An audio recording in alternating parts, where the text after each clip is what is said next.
of you, and welcome to the AIBF Leadership Series. Now, the business leader we have today is very interesting case study. This business has survived three major business cycles and made it through the recession. So please welcome our special guest today, Francis Roche. Francis is the managing director of the Marathon Group, one of our proud all-star relationship-centric organization, and Francis will expand more onto it later on.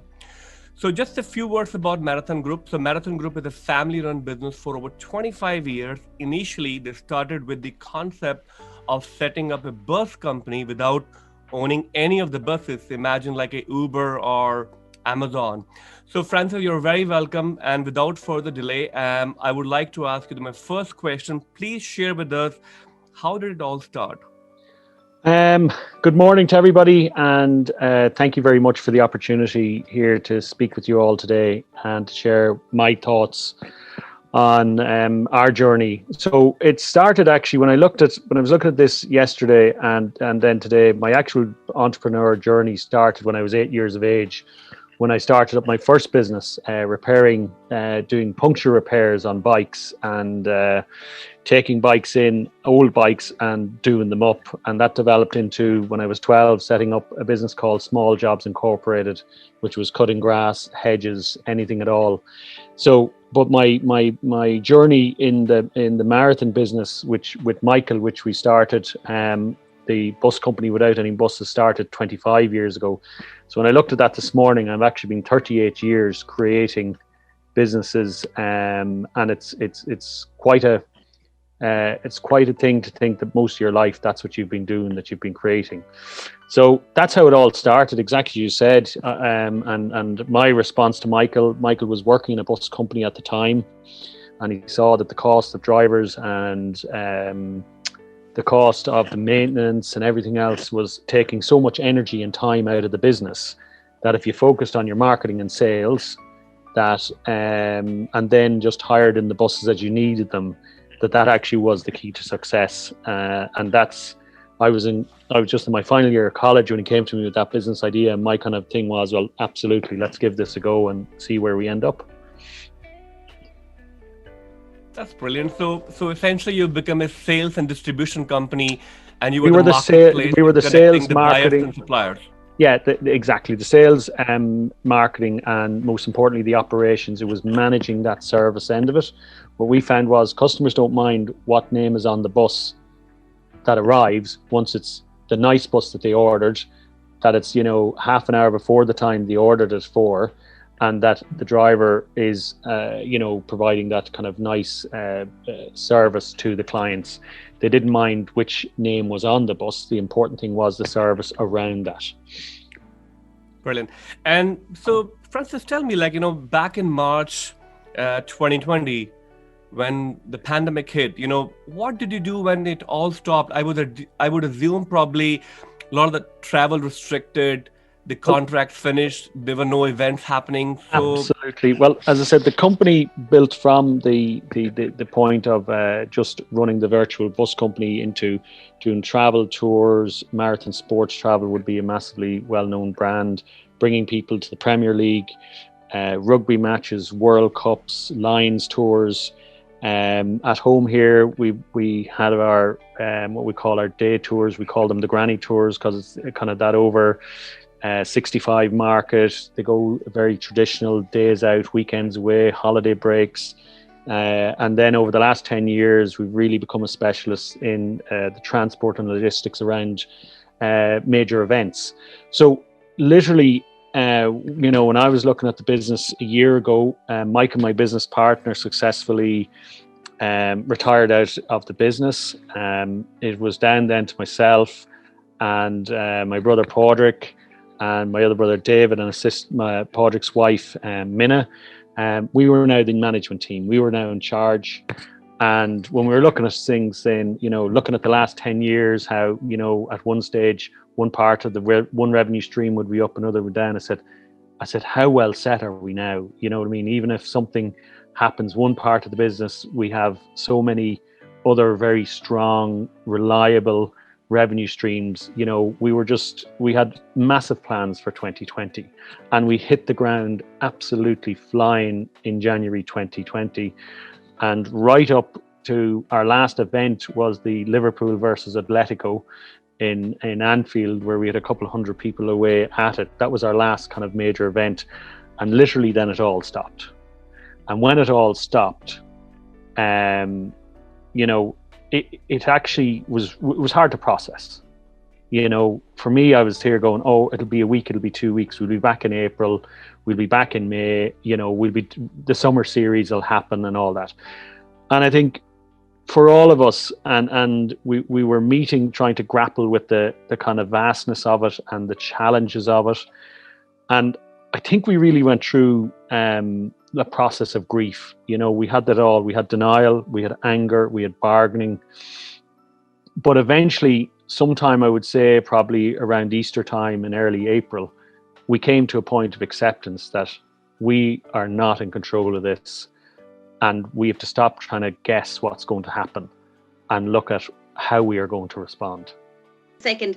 Yeah. So at what point in time, Francis, when you realised that everything was, I don't mean going down the tubes, but obviously pertinent everything had gone off a cliff from the point of view of the revenues and everything else. It literally was that it wasn't the things were going down the tube. We were very well managed. We were a very well run and very well funded group, and we would always have been very careful of because we'd gone through the very lean times in the recession. Every euro was minded and respected. And as I said, we never got into flahulok things like we might have done back in the 2004 to 2007 and 8, where you kind of business decision you made then you didn't repeat and you learned from them. So we really, when we dust ourselves off and when we looked at where we were at, we looked at our key skills, and our key skills for not just myself but on the management team is that we were project managers. We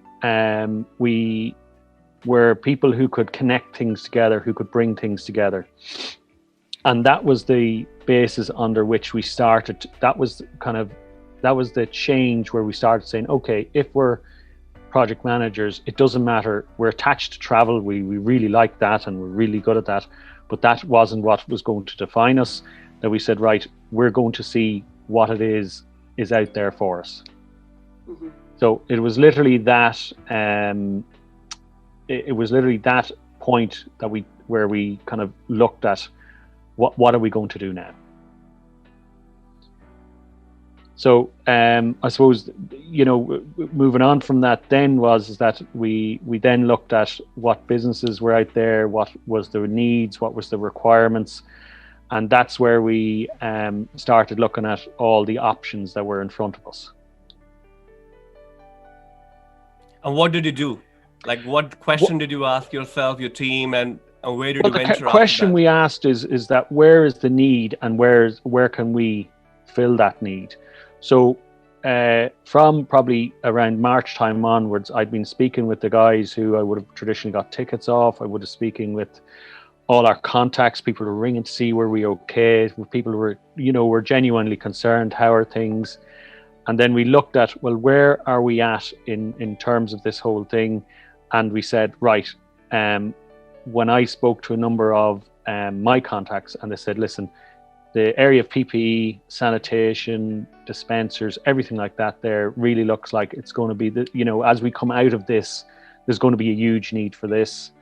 And we very quickly, through the contacts that we'd made over the 25 years, created a supply chain for masks, for dispensers, for PPE, and for everything around that COVID safe area. And then we said, well, it needs, knowing what we knew, it needs to have a brand, it needs to have something to identify with, it needs to have the website. So we immediately got busy in creating all those things. But it's amazing. We spent a lot of time developing the website. We developed a lot of time developing the brand. We spent a lot of time doing all of that. But when I look back now, over 90% of the business came from my phone. And that was people who rang me or people who put me in touch with people. So one of the people who rang me and supported me all throughout this was a friend of mine called Jerry Hussey. And he actually gave me Elaine's number and said, he gave me a list of 5 people. He said, here's 5 people to ring. And Elaine was one of those 5 people. And good to know. yeah. So it's funny but that's how, as I said, and as we started to move and do things, we contacted health and safety, people that we knew. And of course, they were pivoting into audits. They were pivoting into all areas to do with that there. And then we became their supplier of choice, because they would trust us to know if we say we'll deliver, or if we say we'll fit, or if we'll say we have the product, they'll know that it's properly certified. They know that it's properly, and that we stand behind it. And I think that's the key thing we learned, because we'd stood behind so many things with them over the years, that we could have been selling anything, but because we were behind it, they trusted it, and that trust is what carried it. Yeah, that's a very interesting case study, Francis, because you had an established customer base, right? And the mindset you adapted was you were a product manager. But I want to ask you a question, how did you grow a business in such a short span of time, and especially in a completely new area where, you didn't have any experience before? Yeah, I think the key to it all was the experience. We had experience. We've made all the mistakes. In 25 years, you've made them all. You've probably made them 2 or 3 times. And when we were looking at it in the calm light of day, we said, well, let's, make sure the finance is set up properly, make sure the margins are set up properly, make sure the website is set up properly. And those things were just standard things that we had done over the years with all our business streams. And then, we had, you always have to have a little bit of luck, or where you things. So we had a company in Wales. The man who owns it, I dealt with him for 15 years with tickets for Ireland-Wales matches, and then Wales-Ireland matches when they're here in the Aviva. And he owns a massive chemical company in the UK. And he just said to me, I'll make you the sole supplier for Ireland. We'll supply into you whatever you need. Gave us credit terms, gave us time to get the business. And in 6 weeks, we had a massive supply chain that was able to supply clients any level of product at, within a very short, our turnaround time for big deliveries was about 4 days. Wow. Francis, you mentioned that when you applied for the AllStar, you had an interesting discovery through the process. Can you please share that part? Yeah, well, I suppose when I connected with Elaine was very kind, and she connected me with a number of the Business AllStars, and they were very kind. I wasn't part of the tribe at the time, but they gave me their time, and where they could, they assisted me on my journey. The process of the Business AllStars, and it was a throwaway comment by Elaine. She said, did you ever consider going through the process of the AllStar, the audit and everything else? And my mind was immediately, I'm not going to do that. And that sat, and that was grand. And then every now and then it'd pop into my head, well, why don't you just have a look at it? So I had a look at the website, looked at all that was involved, look at the independent audit, says, oh my God, all our businesses are failing. I said, we can't go near this. We'll do it in a year or 2 when we're back up and running again. But the voice kept coming into my head, well, sure, why don't you just go through the process? It costs nothing. All it costs is a little bit of time to write your story. So I did it then. I just one day when I was there, and it was in the middle of a very busy time in June, I just went through the thing, and then I started writing the story. And then Kieran got in touch with me, and I was there, it's not quite ready and it's not perfect. And he says, no, you're doing exactly what we want. Just keep writing that way. So I finished it off, and I submitted it. And the interesting part of the whole thing was that you were obviously giving clients to talk to, suppliers to talk to, employees to talk to. And it was a big kind of like, what will they say about me? The judgment, the whole kind of like, oh my God, what is this going to be like? What will they come back saying? And then when Kieran, and as I said, I know we've all been through the process, came back and said, yes, you know what I mean? We've had very positive feedback, and yes, you will be accredited and everything else. It came down to then, what would we be accredited for? What was our 25 years of business about?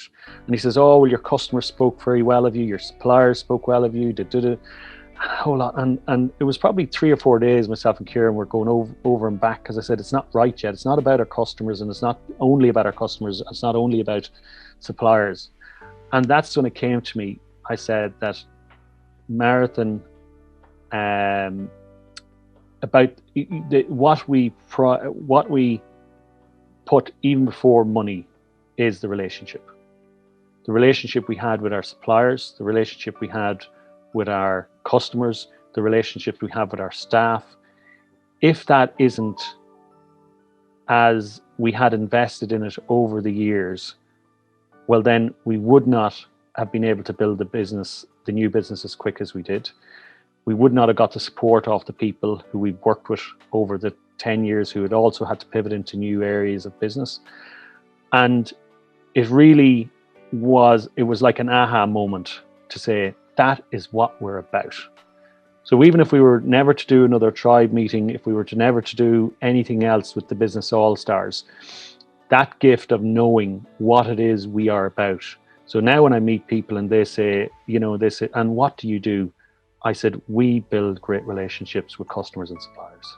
I think that's such a fantastic clarity to have it, and you have a fantastic case study on the relationship-centric business as well. Francis, my next question is that in the last number of months, what the current crisis has taught you about the business and life? Well, I think for me, I can only speak of myself. And for me, I believe that there's an energy that we're all connected to. And what I've learned, and if you look at what the Business AllStar is about, the tribe is about, it is about that connection. And myself and the business are obviously intertwined. You build it, you love it, you nurture it. But for me, what I've learned is that I think I've always believed, but it's been reaffirmed to me so many times. I believe that the universe always speaks to me through my heart. And that is the side that is the compassion, the trusting, the gratefulness, and the loving part of me. And that when I let that part of me shine and show, it attracts so much to my life. The people who had not heard of for years would ring and say, what can we do? Can we help? People wanted to give us business. People wanted to connect with us. And that has been my biggest learning for myself over the last number of months, but I've been on this journey for years, is that there is no challenge now that I can't take on, because it's when I'm listening to that inner voice, I believe it comes from my heart, not my head, then I'm listening to the universe. That's the law of attraction. So you believe in that law of attraction? Yes, I do. Very good. Francis, you seem like a very holistic leader, right? How do you continue to develop your own entrepreneurship levels? I think we're always looking. I think the one thing that we said when the COVID came and all the business streams started, and when we got through that grieving process to the point of acceptance, we understood that we actually don't know anything, and that nothing is guaranteed for anybody. But the one thing that we were in control of was turning up at our very best every day, and giving it our best every day, and doing the big tasks or the small tasks, whatever was required, whether it was a call to a customer who was unsure about their getting the refund, whether it was a call to a supplier to say, how are you doing today? How are you getting on with it all? Whatever it was, we all committed to turning up in our very best and giving of our very best every day. And those days we have struggled. This is not it has been brilliant every day. Absolutely not. There's days in the last couple of weeks where, this second lockdown, I found it a lot tougher.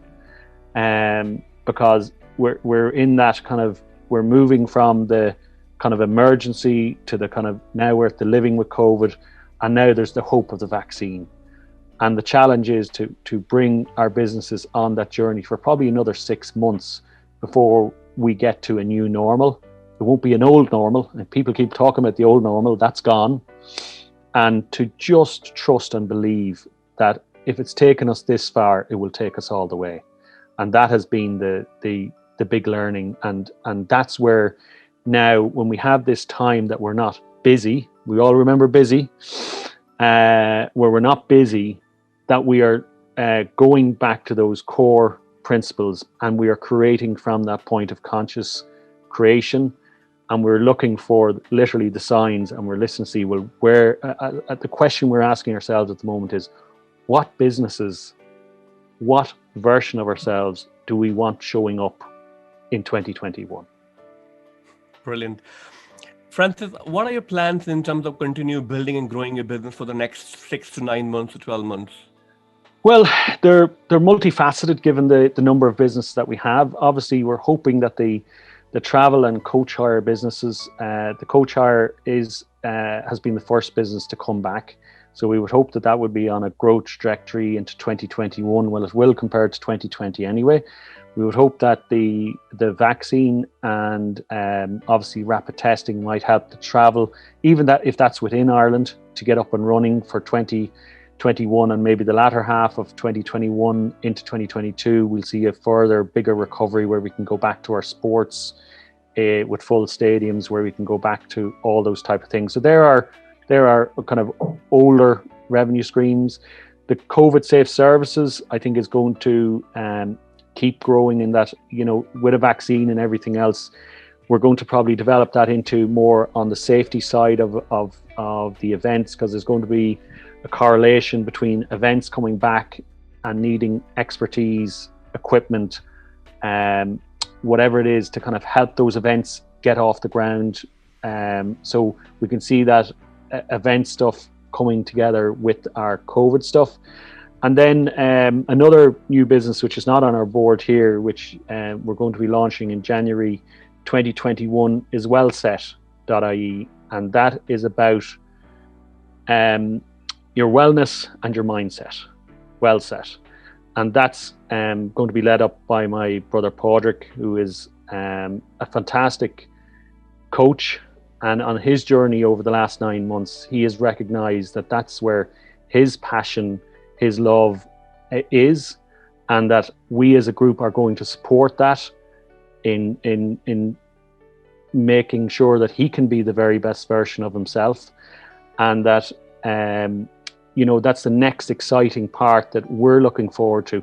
And when we're looking for the signals, and even as I talk about it here, I can feel that lovely energy, that kind of, as you say, that tingle at the back of your neck when the hairs are rising, going, yes, this is the right way. And I'm really looking forward to launching that new business in 2021. That will be at the center of what we create, how we create, and how we attract people to work with us, and not just work as an employee. We do a massive amount of contracting with great people out there on major events. Like there's events days where we've had control of 300, 400, 500 people running and managing parts of things for people. And we look forward to doing that again, but we don't know what form that will take today. But we do know that we go into it with our eyes wide open. Francis, I have a last 3 rapid fire questions from you. You are a very positive person. I love your energy, positivity, calmness. What's the secret? What the habits? Do you have any specific habit that helps you to stay positive throughout the difficult time? There's a number of things. We have to take personal responsibility. I call it my code, your calendar of daily events. What it is you do every day. Calendar of daily events. Okay. Code. Calendar of daily events. It's about, I get up usually 6 o'clock most mornings, and I do something, whether it's a fitness class over Zoom, whether it's a run, yoga, meditation. I don't do them every day, guys. I'm not some guy who's doing it, but I try every day to do them. And on the days I don't, and there's been days in the last few weeks where I haven't, and I've struggled to get the runners on, I have learned to forgive myself and say it's okay. Just put them on tomorrow. Forgive do tomorrow. Perfect. Second question, the biggest thing you struggle as an entrepreneur? The biggest thing? You struggle as an entrepreneur? The biggest challenge is, has been over the years, is my imposter syndrome. You know, I'm not a real entrepreneur. I'm not a real businessman. It's not a real business. Oh, I don't want to go on social media saying I'm doing this or doing that because people will be there to shoot me down. I think I've learned over the last number of years, and especially accelerated in the last year, is that I am a successful entrepreneur, because the success is not in the finance. It's not in the of £1 million in the bank. It's about turning up every day and being there every day. And that's the key. That's what entrepreneurs, it's their resilience. It's the, you know, they dust themselves off and they go again. And people are saying, you're mad to be doing that. But there's an inner voice that usually drives us that says, no, it's a good idea. Stick with it. It's good.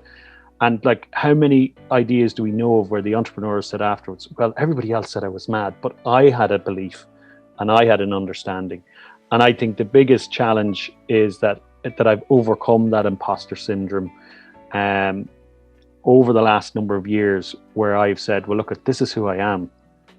You know, like me, dislike me, but this is who I am. And I think I've got to a point where I'm very happy with who I am. Brilliant. I think a lot of people, entrepreneurs, will relate to that syndrome. Finally, Francis, what are the top 2 takeaways you would like to leave the audience today? Well, it's not so much they're kind of intertwined. So this is a direct quote from Gary Vee. So I am stealing a very good idea shamelessly. I saw it yesterday and thought it very appropriate as one of the things. So he said, don't cancel the year that woke you up. So 2020 can be about a lot of things, but it is actually the year where a lot of people woke up within themselves. Then the second thing is that there are no redos in my life. I turn up each day as the very best version of myself, and I listen to the voice of my heart that connects me to the divine, to the universal voice that guides me on my journey. Brilliant. Listen, Francis, I personally learned a lot. I loved your story about resilience, your philosophy of the business about the relationship centricity. I think such a fantastic case study. I love your energy and your principle as well. Listen, congratulations, and we wish you best, continued success in the Marathon Group. And thanks for joining us today. Thank you very much for this opportunity.